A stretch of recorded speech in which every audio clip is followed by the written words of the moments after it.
Perkenalkan semua, kami dari kelompok 4 ingin mempresentasikan hasil kerja kami. Terlebih dahulu kami memperkenalkan diri kami sendiri. Saya bernama Miti Coba Bintang Sudirta.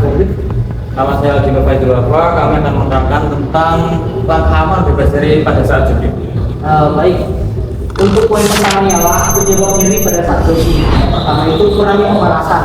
Kenapa kurangnya pemanasan itu menyebabkan rasa nyeri? Ya dikarenakan kita itu kurang pemanasan sehingga betis kita itu kaku di waktu kita melakukan aktivitas. Yang kedua ialah teknik lari yang kurang tepat. Teknik lari yang kurang tepat itu bisa menimbulkan rasa nyeri buat teman-teman, seperti yang namanya heel strike, mid foot strike, sama yang terakhir itu forefoot strike. Untuk heel strike itu merupakan suatu teknik yang kita menggunakan ujung tumit kaki kita untuk berlari dan mendarat. Itu seperti ditandai kita itu melangkah cepat, melangkah jauh tapi cepat. Itu mengakibatkan gaya statis yang sangat menyakitkan untuk jangka waktu yang lama, dan biasanya itu ditemukan pada kaki bagian samping dan bagian depan. Yang kedua ada namanya foot strike. Ini merupakan salah satu teknik yang paling aman digunakan dalam hal berlari, dikarenakan bagian kaki yang menyentuh tanah itu merata semua, seperti tumit, bagian tengah dan ujung jari, sehingga tidak ada yang namanya itu nyeri pada kaki karena pembagian restribusinya itu setara di bagian depan, tengah dan belakang. Dan yang ketiga itu ada namanya force strike. Force strike ini kita melangkah dengan menggunakan ujung kaki, dan biasanya ini digunakan itu untuk langkah-langkah cepat ya guys, seperti contoh kayak maraton. Untuk mendapatkan momentum yang bagus itu kita memerlukan namanya force strike untuk mendorong kita mendorong kita seperti ada tonjakan atau booster lah dari kaki, dan biasanya ini memiliki rasa nyeri tersendiri apabila kita terlalu menggunakannya terlalu lama. Baik, yang ketiga ialah otot terlalu bekerja keras tanpa cukup istirahat. Sama seperti manusia, otot itu bisa capek apabila kita menggunakannya terus-menerus tanpa ada jangka waktu istirahat. Seperti contoh nih, ibarat saya nih, kalau saya itu kalau di kampung itu saya kalau nggak pakai traktor yang langsung besar atau enggak tangkul. Kalau kita tuh menggunakan tenaga kita terus menerus tanpa ada namanya istirahat, kita itu bisa terdehidrasi dan kelelahan. Dan kalau paling parahnya itu kita bisa pingsan. Baik, yang keempat, tidak melakukan pendinginan dan peregangan setelah berlari. Ini sangat fatal, dikarenakan ibarat kita itu lagi pompa mesin yang dengan suhu tubuh tinggi yang dipaksa terus bekerja dan tiba-tiba disuruh istirahat, mengakibatkan saluran darah kita itu seperti bekerja keras dan akhirnya bisa mengakibatkan seperti pingsan, dan ada yang beberapa seperti itu kayak darah tinggi. Apalagi untuk pengidap darah tinggi itu sangat tidak diperbolehkan. Kalau langsung jongkok atau duduk langsung duduk, ini tidak diperbolehkan. Tapi pendinginan yang paling tepat itu ialah kita tuh duduk, tegakkan kaki dan usahakan kita rileks sedikit supaya aliran darah itu tersalurkan dengan baik. Dan itu tujuannya untuk menghindari kayak seperti nyeri gitu ya teman-teman. Jadi itu sangat bahaya sekali kalau kita melakukan pendinginan dan peregangan setelah berlari. Lanjut. Baik, langkah untuk mencegah nyeri, pemanasan dinamis 5-10 menit. Untuk pemanasan dinamisnya itu ada yang namanya jalan cepat. Kalian bisa ikutin gerakan saya, silakan berdiri semua. Jalan cepat itu seperti ini ya. Lanjut kamu juga. Hiking itu begini. Nah, ini lanjut. Yang ketiga namanya wall swing. Leg swing itu seperti ini. Ya, seperti itu. Kanan kiri, coba kali kiri. Ya, seperti ini. Yang keempat namanya arm circle. Arm circle itu seperti ini. Seperti ini. Masih menggunakan depan belakang. Maaf. Lanjut. Yang terakhir namanya laung dengan rotasi. Ya, seperti itu. Penjelasan kaki ke kiri dan ke kanan ya.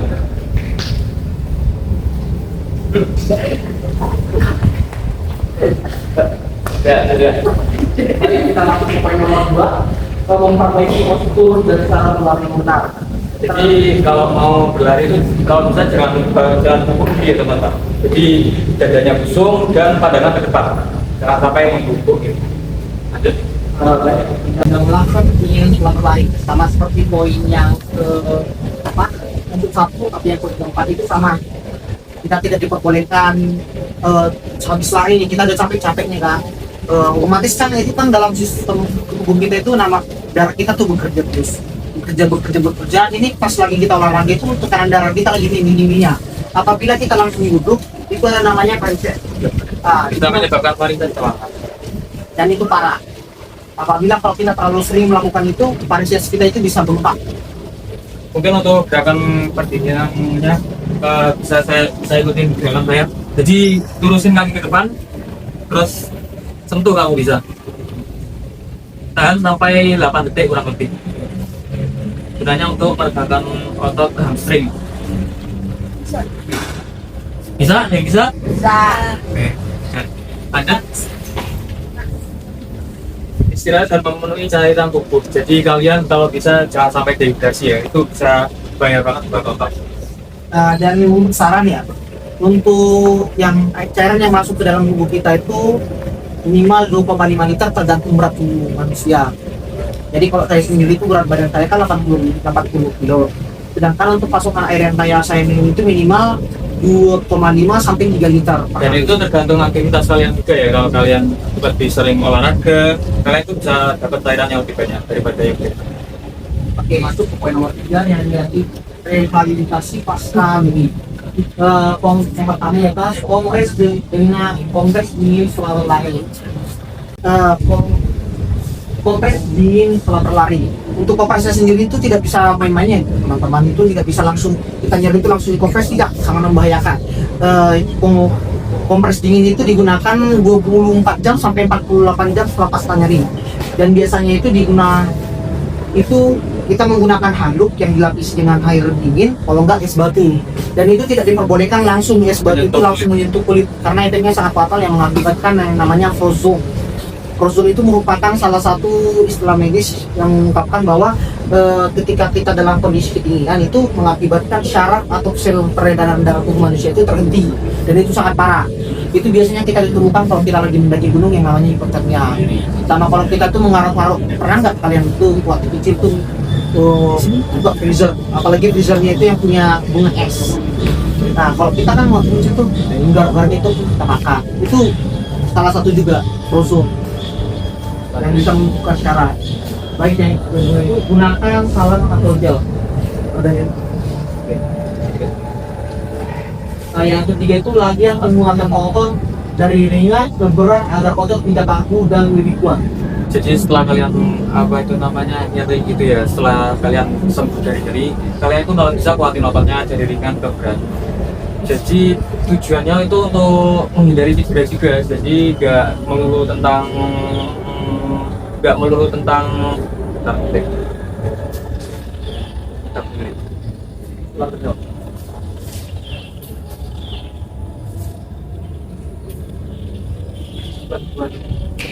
latihan penguatan otot dari ringan ke berat agar otot tidak kaku dan lebih kuat. Jadi kalian itu nggak melulu tentang dalam. Tidak semangat kamu. Apa nih buat? Kalau tadi kata-kata Terus santai aku kan kayak apa yang kau bilang itu udah kok. nggak bisa. Jujur.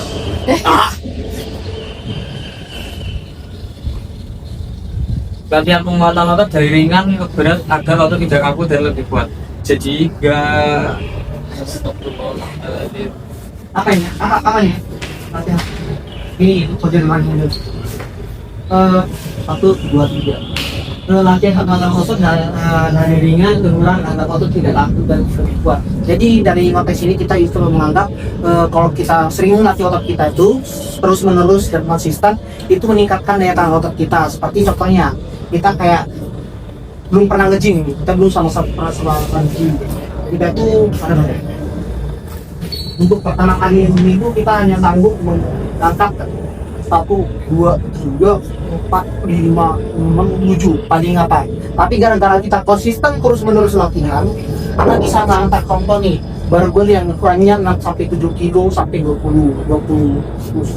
Jadi kalau kita konsisten terus dalam menguatkan otot kita itu bisa menimbulkan seperti contohnya daya tahan otot untuk jangka panjang. Dan itu bisa mencegah untuk cedera ya teman-teman, untuk melatih penguatan otot itu. Baik, lanjut ke poin 4. Jika kondisi parah, segera cari bantuan medis. Seperti contoh nih, kalau kita mengalami nyerinya itu tidak masuk akal dan berlangsung secara lama, kita mungkin bisa minta bantuan medis dengan cara kita pergi ke puskesmas atau ke rumah sakit, minta di CT scan atau diperiksa kepada pihak berwajib. Atau mungkin bisa ke fisioterapi.